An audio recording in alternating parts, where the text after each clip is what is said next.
intentó llevarse a los apóstoles para tener un proceso de formación más especial, de camino a estar preparados para cuando llegara el momento de la muerte. Pero allí falló, porque le llegó la gente.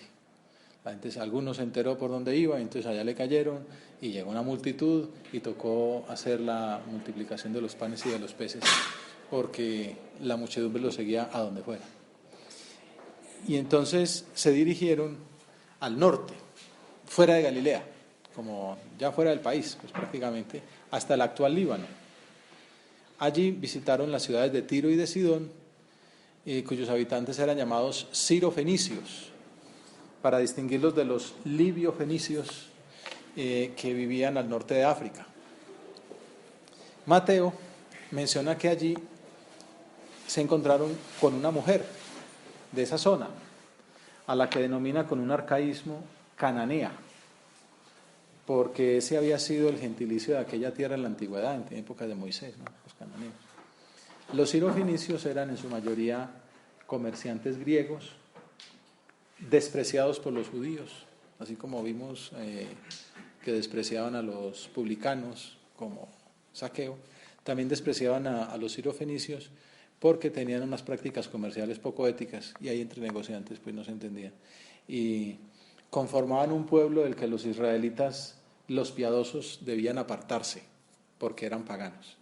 Y entonces, en este primer pasaje se confirman tanto la prioridad de los judíos en el mensaje salvador de Jesucristo, como la apertura a toda la humanidad.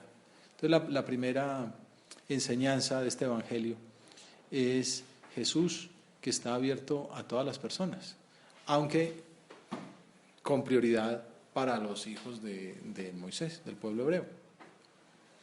Jesús cumple las promesas que había hecho el libro de Isaías, que aclaraban que el templo era la casa en la que Dios acogía a quien quería, o sea, a todos los pueblos, dice. A los extranjeros que se han adherido al Señor para servirlo, amarlo y darle culto, los conduciré a mi monte santo y los llenaré de alegría en mi casa de oración. Es una situación un poco curiosa, porque los hebreos eran una religión étnico-celestial, tenían su Dios en los cielos y tenían la convicción de ser ellos un pueblo elegido, una raza consagrada a Dios, con un pacto, que forma parte de la revelación de Dios a los hombres, que el automanifestarse conlleva la escucha del hombre y la aceptación del mensaje. Y entonces eso se cuaja en un pacto o alianza. Aquí los abogados pues saben todo ese tema de contrato, ¿no? Bueno, pues ya en la revelación veterotestamentaria estaba eso, ¿no? El pacto o la alianza. Entonces nosotros somos de un pueblo elegido, de un pueblo especial, que somos su Dios y, somos su pueblo y Él es nuestro Dios. Sin embargo, ya desde el Antiguo Testamento hay estas alusiones a una apertura universal del mensaje. En los primeros, En los primeros momentos se alude a unos personajes que se acercaban, ¿no? Aunque no formaran parte del pueblo hebreo, pero que admiraban la revelación judía, y entonces tenían unos ciertos derechos de recibir la predicación y las enseñanzas de los rabinos. Pero no dejaban de ser como una especie de advenedizos, ahí como unos de segunda categoría, pero bueno, ya mostraban que estaban abiertos. Entonces todo el cardenal Ratzinger lo explica muy bien. El hecho de que se hubiera traducido al griego en los libros sagrados de los judíos también muestran esa apertura, esa universalidad, ¿no? Que en la biblioteca de Alejandría pudieran estar lo que nosotros después recibimos los cristianos como el canon de las escrituras. Bueno, hay otras manifestaciones que hablan de esa apertura, universalidad del mensaje, pero ya Jesucristo mismo es que va a Él, sale del pueblo hebreo y visita al extranjero y entabla relaciones y les presta servicios. Vamos a ver de qué manera en esta escena del Evangelio. Bueno, el Salmo, otra manifestación, el Salmo 66, entona una invitación para alabar al Señor en todas las naciones. Que te alaben, Señor, todos los pueblos, que conozca la tierra tu bondad y los pueblos tu obra salvadora. Las naciones le canten con júbilo, que los pueblos te aclamen todos juntos. Y por eso, para resumir, el Evangelio de Mateo terminará diciendo, id y haced discípulos a todas las naciones.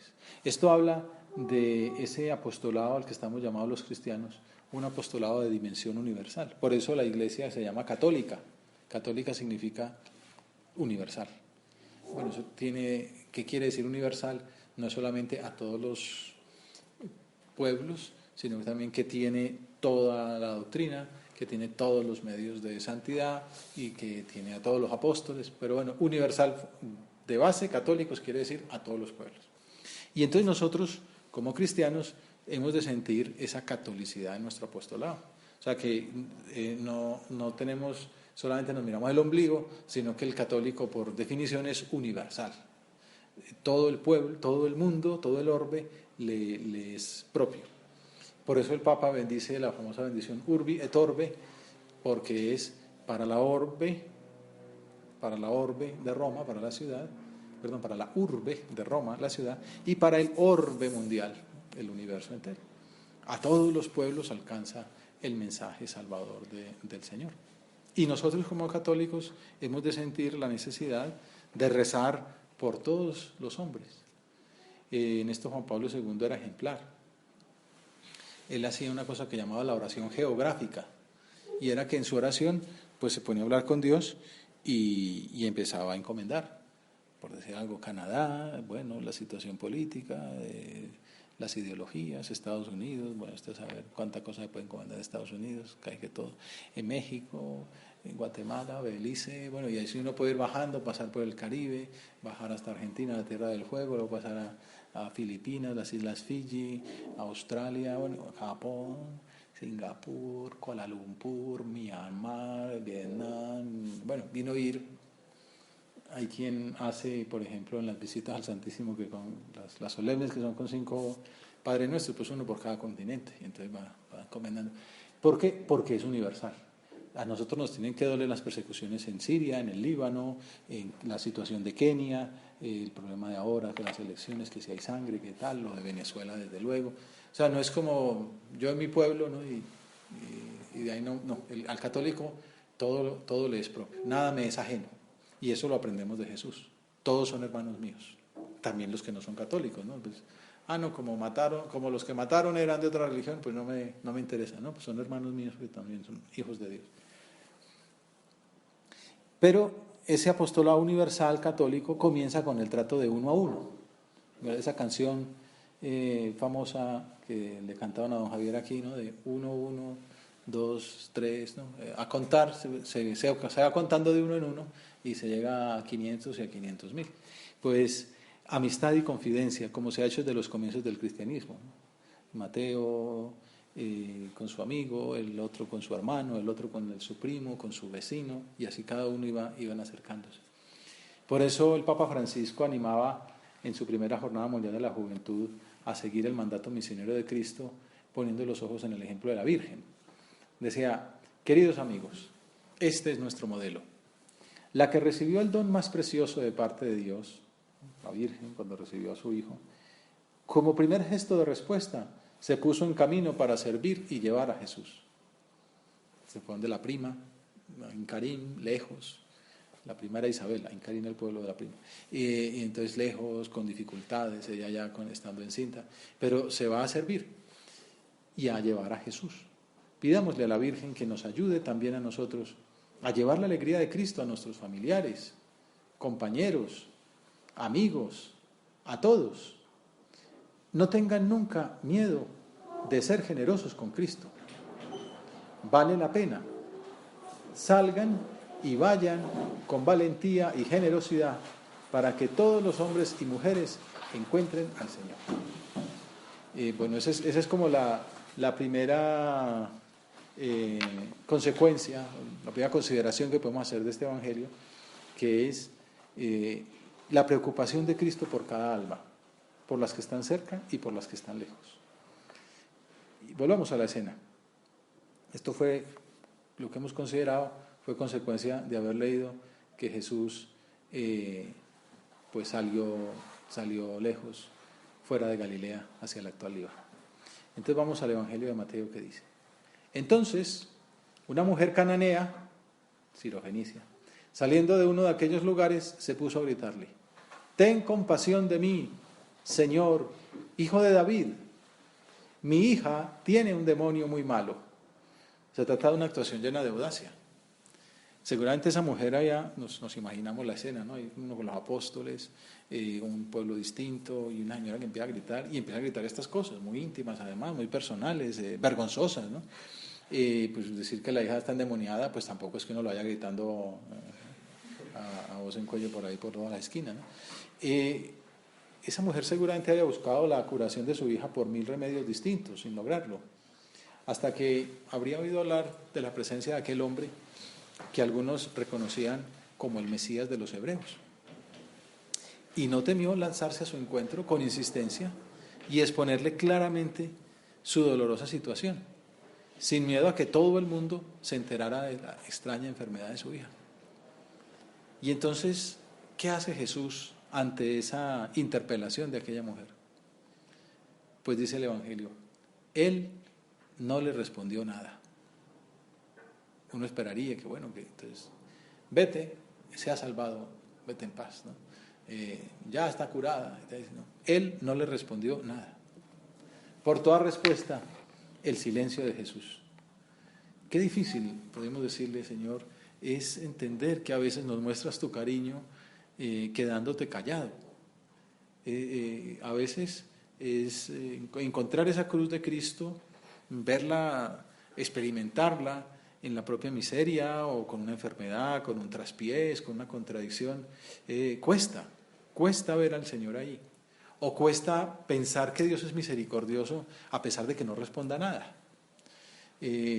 Nos puede servir para nuestra vida. No sé si en este momento estás pasando por una situación así, decir, Señor, a veces tu silencio es muy difícil de llevar. El maestro quería que aquella mujer no viera en él simplemente un taumaturgo. A veces puede suceder en nuestra vida interior que nos sintamos solos, que no palpemos esa compañía de Jesús. Dice San José María comentando este pasaje, el número 304 de Amigos de Dios, imaginamos que el Señor no nos escucha, que andamos engañados, que solo se oye el monólogo de nuestra voz, como sin apoyo sobre la tierra y abandonados del cielo nos encontramos. Entonces, ¿qué pasa en ese momento? Esa situación incómoda, una mujer que grita, que cuenta su intimidad, que abre su corazón y que encuentra por respuesta de Jesús el silencio. ¿Qué haríamos tú y yo en esta situación? Vemos una interpretación bonita y es los apóstoles que interceden por ella. Lo malo es que no lo hacen por interés altruista, sino por el egoísmo de que se quite de en medio, ¿no? Atiéndela que viene detrás gritando, ¿no? Pues a ver si se calla, ¿no? Él les contestó, solo he sido enviado a las ovejas descarriadas de Israel. Ahí es donde decimos, aunque el Señor tiene esa caridad ordenada, aunque viene a todas las almas, era en primer lugar a las hijas, a las almas de hijas de Moisés.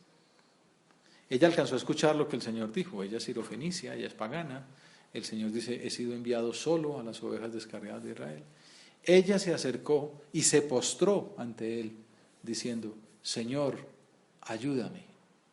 Aprendamos de esa insistencia, ¿no? Es una escena que nos habla de la virtud de la fe, a pedir y a seguir pidiendo aunque no se reciban los resultados inmediatamente. Señor, ayúdame. ¿Cómo pide? Gritando detrás de los discípulos. San José María continúa su exégesis. Con la tosudez de la cananea nos postramos rendidamente como ella que le adoró implorando, Señor, socórreme. Desaparecerá la oscuridad superada por la luz del amor. Aprovechemos este tiempo de nuestra oración para acercarnos nosotros a Jesús. Planteémosle cuál es ese demonio que tenemos ahí que nos quita la paz, que no nos deja avanzar, que nos aferra a la tierra, que nos impide mirar a Dios cara a cara, que nos retrasa en nuestro caminar hacia el cielo. Ábrele tu corazón al Señor, cuéntale cuál es ese defecto, esa tentación que te cuesta más, ese esa enfermedad, esa dificultad que no te deja avanzar. Dice, Señor, sálvame, Señor, socórrome. Acuérdate de mí. Gritémosle. La oración es gritarle a Dios. Él escucha nuestro lamento. Postrémonos ante Él. Digámosle como la sirofenicia, Señor, ayúdame, ten compasión de mí. Pidámosle por esas crisis, por esas luchas, por esas necesidades, por las de aquellas personas que queremos. El Papa Benedicto y Francisco también habla en la Evangelii Gaudium de la oración de intercesión, que es muy importante.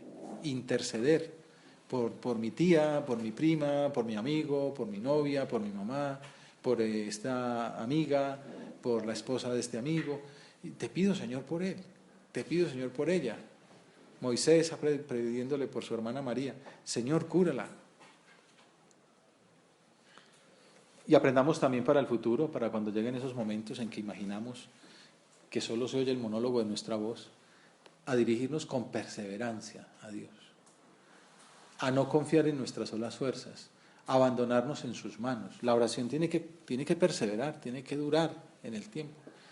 A veces se dice una cosa así, que el Señor como que tuviera un tope o una especie de tarifa de oraciones. Alguien decía que la Madre Teresa de Calcuta rezaba 60.000 acordados por cada convento. Entonces, ¿qué tal que uno diga, no, yo ya llevo 100 y nada que sale, ¿no? O que ya he rezado 50.000, ¿no? Y ya me cansé. Pues al 60.000 le aparecía una nueva fundación.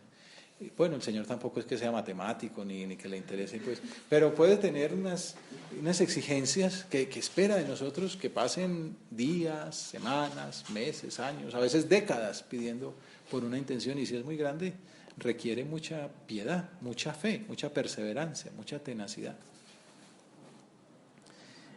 Entonces, como aquella mujer pidió una vez, el Señor dijo que no, se quedó callado, los apóstoles intercedieron de alguna manera, ella gritó, socórreme. ¿Qué responde Jesús en este quinto evento? Él le contestó, bueno, ya por fin le dirige la palabra, ¿no? Entre silencio, indirecta, a través de los apóstoles, ya por fin le habla a ella. Él le contestó. ¿Qué le irá a decir el Señor a esa mujer? No está bien tomar el pan de los hijos y echárselo a los perritos. Si antes había respondido con el silencio, ahora no podemos decir que sus palabras hayan sido propiamente un bálsamo. Abre el maestro sus labios, pero pronuncia una negativa. Es más, un claro rechazo, casi despectivo, porque no es que diga, ustedes son hijos de otra familia, ni perritos. Pues no sé si en el ambiente judío tiene tanto desprecio como en el nuestro, pero seguramente sí, pues que uno le digan perrito, pues uno podría decir, más perritos ustedes, ¿no? De nuestra parte, ¿no?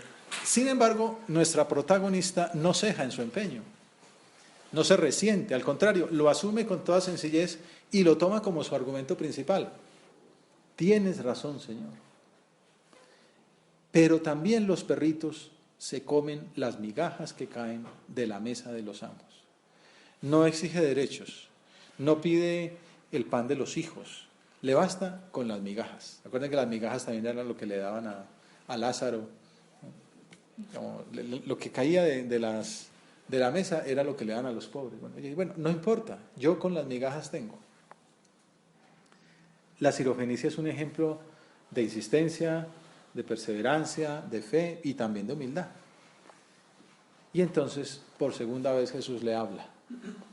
Jesús le respondió, mujer, qué grande es tu fe, que se cumpla lo que deseas. Por fin, ¿no? Después de 20 minutos de oración, Jesús responde afirmativamente. ¿Y de qué manera? No solo concede la curación de la hija, sino que alaba la fe de aquella mujer. Dice el santo cura de Ars, muchas veces vemos que el Señor no nos concede lo que pedimos enseguida. Esto lo hace para que lo deseemos con más ardor o para que apreciemos mejor lo que vale. Ese retraso no es una negativa, sino una prueba que nos dispone a recibir con más abundancia lo que le pedimos. Y San José María deja consignado en sus apuntes íntimos, un apunte del 10 de febrero del 31. El Maestro sabe mejor que nosotros mismos lo que nos conviene. No es a esa mujer a quien habla, es a sus discípulos, a quienes echará en cara amargamente su falta de fe. Esta pagana va a enseñarles cómo la fe puede trasladar montañas y vencer el corazón de Dios. Señor, también los perrillos debajo de la mesa comen las migajas de los hijos. Oh mujer, grande es tu fe, hágase como quieres. La fe de esta mujer se manifiesta en una petición humilde y perseverante. De esto tengo una aventurosa experiencia. Ya aquí es el apunte íntimo, ¿no? La autobiografía. Cuando sin sensiblerías, pero con verdadera fe, he pedido al Señor o a Nuestra Señora alguna cosa espiritual y aún alguna material para mí o para otros, me la ha concedido. Claro, esto es la vida espiritual de un santo, pero lo dice así con toda rotundez. Cuando sin sensiblerías, pero con verdadera fe he pedido al Señor o a Nuestra Señora alguna cosa espiritual y aún alguna material para mí o para otros, me la ha concedido. Si pedimos con fe, si le decimos, Señor, socórreme, dame las migajas de la mesa de los amos, Jesús nos dirá, grande es tu fe, hágase como quieras. Señor, aumentanos la fe. Te pedimos que nos ayudes a pedir así, con esa confianza en que lo que te pedimos nos lo vas a conceder. Esa conversión personal para empezar. Que yo dé ese paso, que me convierta, que cambie, que me haga buen hijo tuyo de una vez por todas. Que esta persona dé ese paso que tanto necesita y por la que te vengo pidiendo, que se confiese, que vea más claro, que se decida, que aquel otro se cure, que el de más allá salga de esa situación tan difícil por la que está pasando, que este niño tenga un futuro claro. Tantas personas que tenemos en nuestro corazón. Pedir así, con esa fuerza, y que podamos decir, Dios me la ha concedido. Bueno, se nos acabó el tiempo, terminemos este rato de oración acudiendo a Nuestra Señora, maestra de fe, para cuando lleguen las dificultades, cuando el horizonte se llene de nubes, cuando Dios permita que nos veamos como sin apoyo sobre la tierra y abandonados del cielo, que dice San José María.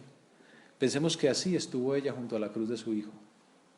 Insistiremos entonces en esa petición humilde y perseverante que merecerá la respuesta del Señor.